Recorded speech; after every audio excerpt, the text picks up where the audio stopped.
হরে কৃষ্ণ কৃষ্ণ কৃষ্ণ হরে হরে, হরে রাম রাম রাম হরে হরে।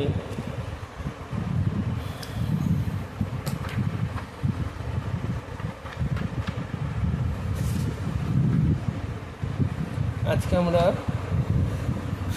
শাস্ত্র আলোচনা করব শ্রীমদ্ ভগবদ্ গীতা যথাযথ নিয়ে, যেখানে আছে বৈদিক বেদান্ত দর্শন, তত্ত্ব প্রকাশ, গোবিন্দ ভাষ্য। বেদান্ত দর্শনের তত্ত্ব প্রকাশক গোবিন্দ ভাষ্যের প্রণেতা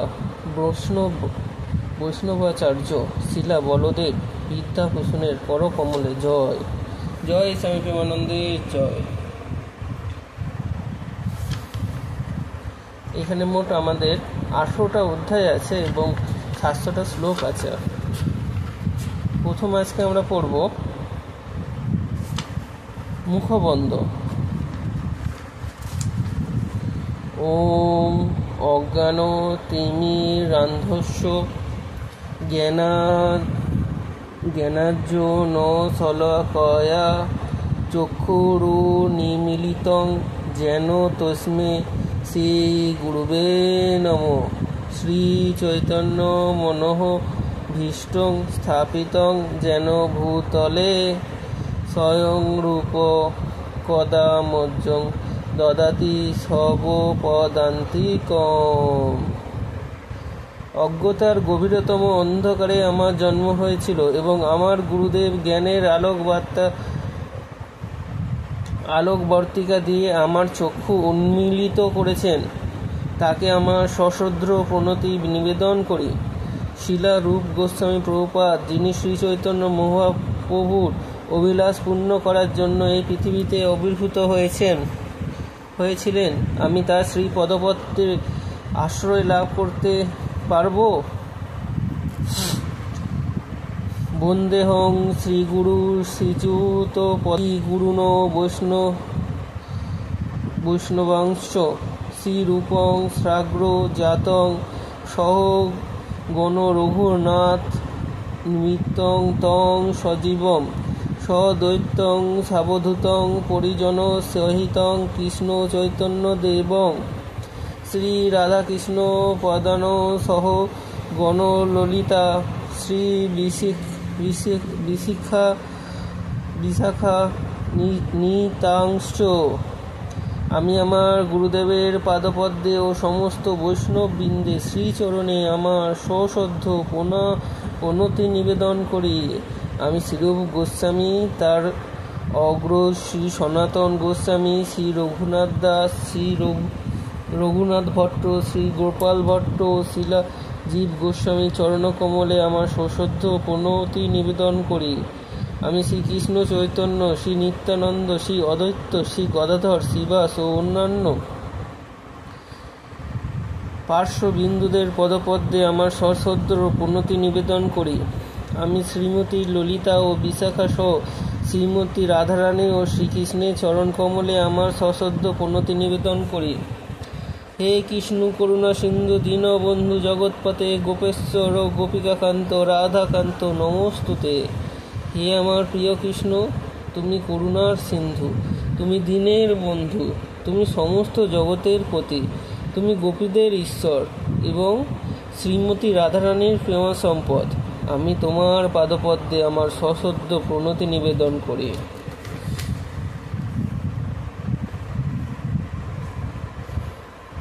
তত্ত্বকাঞ্চন গৌরাঙ্গী রাধা বৃন্দাবনেশ্বরী বৃষভানুসুতে দেবী প্রণমামি হরিপ্রিয়ে।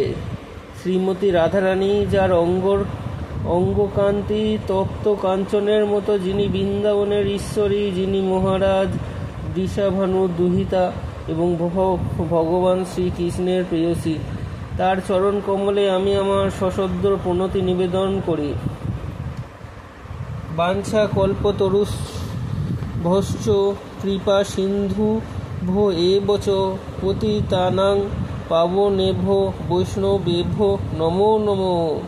সমস্ত বৈষ্ণব ভক্তবিন্দু যারা বাঞ্ছা কল্পতরুর মতো সকলের মনোবাঞ্ছা পূর্ণ করতে পারেন, যারা কৃপার সাগর এবং পতিত পাবন তাদের চরণ কমলে আমার সশ্রদ্ধ প্রণতি নিবেদন করি।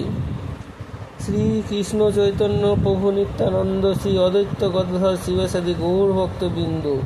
শ্রীকৃষ্ণ চৈতন্য প্রভু নিত্যানন্দ শ্রী অদ্বৈত গদাধর শিবাসাদি শ্রী গদাধর শিবাসাদি গৌর ভক্তবৃন্দের চরণ কমলে আমি আমার শ্রদ্ধার প্রণতি নিবেদন করি। হরে কৃষ্ণ কৃষ্ণ কৃষ্ণ হরে হরে, হরে রাম রাম রাম হরে হরে। ভগবদ্গীতার আরেকটি গীতোপনিষদ এটি বৈদিক দর্শনের সারমর্ম এবং বৈদিক সাহিত্যের শ্রেষ্ঠ উপনিষদ। এই গীত উপনিষদের বা ভগবদ্গীতার বেশ কয়েকটি ইংরেজি ভাষ্য ইতিমধ্যে হয়ে গেছে। তাই অনেকের মনে প্রশ্ন জাগতে পারে, ভগবদ্গীতারও আরও একটি ইংরেজি ভাষ্য কি দরকার? তাই ভগবদ্গীতার এই সংস্করণ সম্বন্ধে দুই একটি কথা আমাকে বলতে হয়। ইদানিং একজন আমেরিকান ভদ্রমহিলা আমাকে জিজ্ঞেস করেছিলেন, ভগবদ্গীতার কোনো ইংরেজি অনুবাদ ভগবদ্গীতার প্রকৃত ভাবকে যথাযথভাবে প্রকাশ করা হয়েছে তো? আমেরিকাতে ভগবদ্গীতার বহু ইংরেজি সংস্করণ পাওয়া যায়, কিন্তু আজ পর্যন্ত আমি এমন একটি ভগবদ্গীতা পেলাম না যাতে ভগবদ্গীতার যথাযথ ভাবকে বজায় রেখে তার অনুবাদ করা হয়েছে। শুধু আমেরিকাতেই নয়, ভারতবর্ষ ভগবদ্গীতার ইংরেজি অনুবাদের সেই একই অবস্থা। তার কারণ হচ্ছে ভাষ্যকারের ভগবদ্গীতার মূল ভাব বজায় না রেখে তাদের নিজেদের মতামতের পরিপ্রেক্ষিতে তার ব্যাখ্যা করেছেন। ভগবদ্গীতার মূল ভাব ব্যক্ত হয়েছে। এটি ঠিক এই রকম, আমরা যখন কোনো ওষুধ খাই তখন যেমন আমাদের ইচ্ছা মতো সেই ওষুধ খেতে পারি না, ডাক্তারের নির্দেশ বা ওষুধের শিশিতে দেওয়া নির্দেশ অনুসারে সেই ওষুধ খেতে হয়, তেমনি ভগবদ্গীতা গ্রহণ করতে হবে ঠিক যেভাবে তাকে তার বক্তা তার গ্রহণ করার নির্দেশ দিয়ে গেছেন। ভগবদ্গীতার বক্তা হচ্ছে স্বয়ং ভগবান শ্রীকৃষ্ণ। ভগবদ্গীতার প্রতিটি পাতায় বলা হয়েছে যে শ্রীকৃষ্ণ হচ্ছে পরমেশ্বর ভগবান। ভগবান শব্দটির অবশ্য কখনো কখনো শক্তিমান পুরুষ বা কোনো দেবদেবীর ক্ষেত্রেও প্রয়োগ করা হয়। এখানে ভগবান শব্দটির দ্বারা ভগবান শ্রীকৃষ্ণকে মহাপুরুষ রূপে বর্ণনা করা হয়েছে, কিন্তু সেই সঙ্গে আমাদের জ্ঞাত হওয়া উচিত যে শ্রীকৃষ্ণ হচ্ছেন পরমেশ্বর ভগবান। ভগবান শ্রীকৃষ্ণই যে পরমেশ্বর তা স্বীকার করেছেন সমস্ত সত্যদ্রষ্টা ও ভগবত তত্ত্ববেত্তা আচার্যরা, যেমন শঙ্করাচার্য, রামানুজাচার্য, মাধবাচার্য, নিম্বাকাচার্য, শ্রী চৈতন্য মহাপ্রভু আদি ভারতের প্রতিটি মহাপুরুষ। শ্রীকৃষ্ণ নিজেই ভগবদ্গীতাকে বলে গেছেন তিনিই হচ্ছেন স্বয়ং ভগবান। ব্রহ্মসংহিতা ও সবকটি পুরাণ, বিশেষ করে ভগবত পুরাণ শ্রীমদ্ ভাগবতে শ্রীকৃষ্ণকে পরমেশ্বর ভগবান রূপে বর্ণনা করা হয়েছে। কৃষ্ণ ভগবান স্বয়ং। তাই ভগবান শ্রীকৃষ্ণ যেমনভাবে নির্দেশ দিয়ে গেছেন ঠিক তেমনভাবে ভগবদ্গীতাকে আমাদের গ্রহণ করতে হবে।